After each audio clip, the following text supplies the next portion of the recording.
আসসালামু আলাইকুম রহমতুল্লাহি ওয়া বারাকাতুহু। আমার নাম মোহাম্মদ আলামিন, মাদারল্যান্ড গার্মেন্টস ওয়ার্কার্স ফেডারেশনের কেন্দ্রীয় কমিটির সাধারণ সম্পাদক।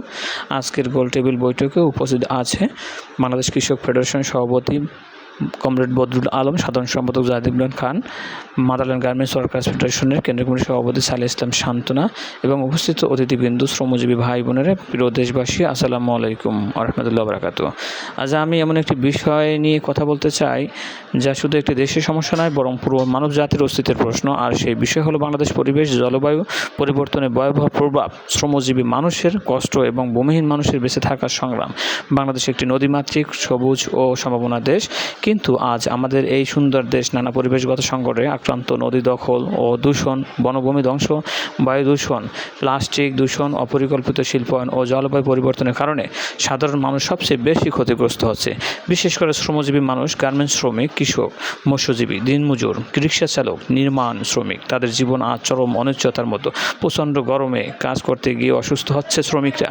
বন্যা ও ঘূর্ণিঝড়ে কৃষকের ফসল নষ্ট হচ্ছে। নদী ভাঙ্গনে হাজার হাজার পরিবার ঘরবাড়ি হারাচ্ছে।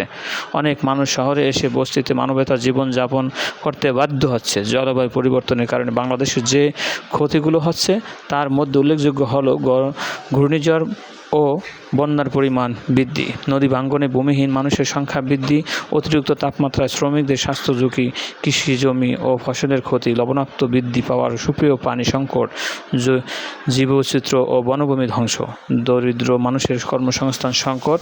আজ সবচেয়ে বেশি অসহায় করছে ভূমিহীন মানুষ, যাদের মাথা গোঁজার ঠাঁই নেই, জমি নেই, নিরাপদ বাসস্থান নেই। তারা প্রতিনিয়ত বেঁচে থাকার জন্য সংগ্রাম করছে। একটি সভ্য রাষ্ট্রে কোনো মানুষ গৃহহীন ও ভূমিহীন থাকবে, এটা কাম্য হতে পারে না। বন্ধুগণ, সমস্যার পাশাপাশি আমাদের সমাধান পথও খুঁজতে হবে, শুধু বক্তৃতা নয়, কার্যকর পদক্ষেপ নিতে হবে। আমাদের করণীয় হতে পারে, 1 নম্বরে যেমন নদী, খাল ও বনভূমি রক্ষা করতে হবে এবং অবৈধ দখল বন্ধ করতে হবে। পরিবেশ দূষণকারী শিল্প কারখানার বিরুদ্ধে কঠোর ব্যবস্থা নিতে হবে।